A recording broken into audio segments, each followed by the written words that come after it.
Bill ಕಂಡ್ರಿ ಓಡಾಡಿ bullet ಕಂಡ್ರಿ ಎಂಟನೆಯ ಬಂಟ ಕಂಡ್ರಿ ನಮ್ಮೆಲ್ಲರ ನೆಂಟ ಕಂಡ್ರಿ ಸಿಂಪಲ್ ಲಿವಿಂಗು ಬ್ರಾಡ್ ಥಿಂಕಿಂಗು ಮಾತಲ್ಲಿ ನಿಯತ್ತು ತೋಳಲ್ಲಿ ತಾಕತ್ತು.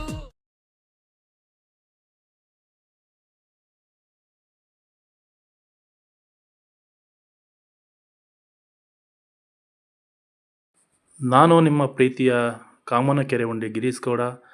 ನಿನ್ನೆ ನನ್ನ ಮಕ್ಕಳೊಂದಿಗೆ ಸಾಂಸ್ಕೃತಿಕ ನಗರಿಯ ಮೈಸೂರಿನ ಅರಮನೆ ಮುಂಭಾಗ ಇರುವ ಕೋಟೆ ಆಂಜನೇಯ ದೇವಸ್ಥಾನದ ಮುಂದೆ ಕೆಲವು ಕಾಲ ಆಟ ಆಡಿ, ಅಲ್ಲಿಂದ ಮತ್ತೆ ಸರ್ಕಾರಿ ಭವನದ ಹತ್ರ ಹೋಗಿ ಅಲ್ಲೂ ನನ್ನ ಮಕ್ಕಳಿಗೆಲ್ಲನೂ ತೋರಿಸ್ಕೊಂಡು ಅಲ್ಲೂ ಸ್ವಲ್ಪ ಆಟ ಆಡ್ಕೊಂಡು ಕೆಲವು ಮೈಸೂರು ಸ್ಥಳಗಳನ್ನ ಮೈಸೂರು ಎಲ್ಲನೂ ತೋರಿಸ್ಕೊಂಡು ಕಾರ್ಮೆಂಟ್ ರಜೆ ಇರೋದ್ರಿಂದ ನಿನ್ನೆ ಈ ಒಂದೊಂದು ದಿನ ಒಂದೊಂದು ಕಡೆ ಒಂದೊಂದು ವಿಸಿಟ್ ಮಾಡ್ತಾಯಿದ್ದೀನಿ. ಮಕ್ಕಳು ಇನ್ನೊಂದು ವಾರ ಆದರೆ ಕಾರ್ಮೆಂಟ್ ಸ್ಟಾರ್ಟ್ ಆಗಿಬಿಡ್ತದೆ. ನಮಗೆ ಮಕ್ಳಿಗೇನು ಫ್ರೀ ಇರೋಲ್ಲ, ಇನ್ನು ಓದು ಬಗ್ಗೆನೇ ಪ್ರೆಜರ್ ಇರ್ತದೆ. ಆದ್ದರಿಂದ ಈ ಒಂದು ವಾರದಲ್ಲಿ ಮೈಸೂರು ಸುತ್ತಮುತ್ತ ಇರೋ ಎಲ್ಲ ಸ್ಥಳಗಳನ್ನ ತೋರಿಸ್ತಾ ಇದ್ದೀನಿ.